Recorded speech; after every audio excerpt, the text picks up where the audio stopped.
എന്റെ നാട് കൂട്ടായ്മയുടെ കാർഷികോത്സവം ശനിയാഴ്ച സമാപിക്കും.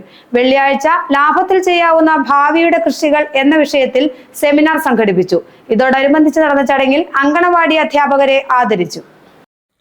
എന്റെ നാട് ജനകീയ കൂട്ടായ്മയുടെ കാർഷികോത്സവത്തോടനുബന്ധിച്ച് വെള്ളിയാഴ്ചത്തെ സെമിനാർ ഫാദർ റോബിൻ പടിഞ്ഞാറേക്കൂറ്റ് ഉദ്ഘാടനം ചെയ്തു. ബിന്ദു ജോർജ് അധ്യക്ഷത വഹിച്ചു. K Sangeeth, Leena Paul, Sanju Thomas, Usman Madari, Josekutty Xavier, K G Antony തുടങ്ങിയവർ നേതൃത്വം നൽകി.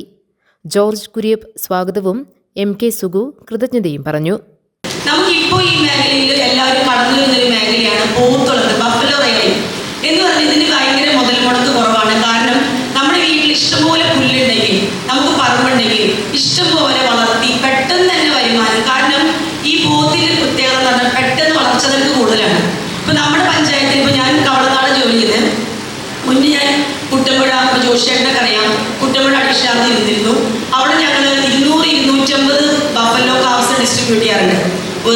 ഈവൻ എസ് ടി വിഭാഗത്തിന് പോലും, എസ് ടിക്ക് ഫ്രീ ആണ്, ബാക്കിയുള്ളവർക്ക് 50% സബ്സിഡി ഇല്ല. ശരിക്കും പറഞ്ഞു കഴിഞ്ഞാൽ അത് നമുക്കറിയാമല്ലോ, ഏത് സംരംഭം കൊടുക്കുമ്പോൾ അത് പോസിറ്റീവായിട്ട് എടുക്കുന്ന ആൾക്കാരുണ്ട്, അത് നശിപ്പിക്കുന്ന ആൾക്കാരുണ്ട്. എങ്കിലും ഒരു 100 പേർക്ക് കൊടുക്കുമ്പോൾ ഒരു 60 പേരെങ്കിലും അതിൽ നിന്നൊരു വരുമാനം ഉണ്ടാക്കി കണ്ടിട്ടുണ്ട്. കാരണം ഇതിനൊരു 6 മാസം നമ്മൾ കൊടുക്കുന്നു, ഇതിന് ഇഷ്ടംപോലെ വേറെ വലിയ തീറ്റൊന്നും വേണ്ട.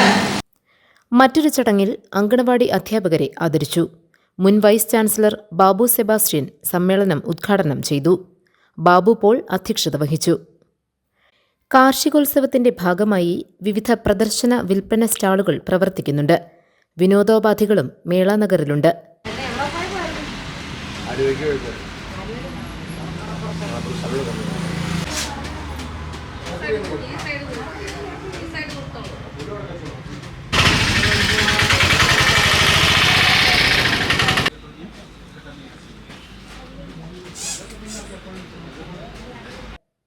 GTV news, Kothamangalam.